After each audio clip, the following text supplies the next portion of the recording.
தமிழகத்தில் கலவரத்தை தூண்ட திமுக கூட்டணி கட்சிகள் முயற்சி செய்வதாக பாஜக மாநில செய்தி தொடர்பாளர் பிரசாத் குற்றம் சாட்டியுள்ளது பரபரப்பை ஏற்படுத்தியுள்ளது. இதுகுறித்து அவர் பேசும்போது, அம்பேத்கரை மத்திய உள்துறை அமைச்சர் அமித்ஷா அவமதித்ததாக பொய் பிரச்சாரம் செய்து இந்தியா முழுவதும் கலவரத்தை ஏற்படுத்தும் வகையில் காங்கிரஸ், திமுக உள்ளிட்ட இந்தியா கூட்டணியில் உள்ள 18 கட்சிகளும் செயல்பட்டு வருகிறார்கள். தமிழகத்திலும் திமுக அரசின் தூண்டுதலின் பேரில் கலவரத்தை தூண்ட திமுக கூட்டணி கட்சிகள் முயற்சி செய்வது வெட்கக்கேடானது.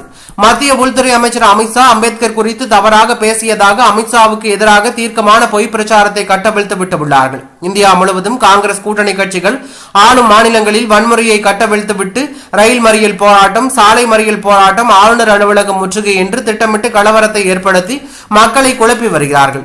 மத்திய உள்துறை அமைச்சர் அமித்ஷா காங்கிரஸ் கட்சி செய்த துரோகத்தையும் பாஜக அரசு அம்பேத்கரின் வாழ்வியலையும் அரசியலையும் கொண்டாடும் வகையில் அவருடைய வழியில் ஆட்சி நடத்துவதையும் பெருமையுடன் குறிப்பிட்டு பேசும்போது அதில் குறிப்பிட்ட ஒரு கருத்தை தவறாக வேண்டுமென்றே சித்தரித்து காங்கிரஸ், திமுக உள்ளிட்ட இந்தியா கூட்டணி கட்சியினர் அரசியல் நாடகம் நடத்துவதை மக்கள் ஆதரவுடன் பாஜக முறியடிக்கும் என்று அவர் தெரிவித்துள்ளது பரபரப்பையும் அதிர்ச்சியும் ஏற்படுத்தியுள்ளது.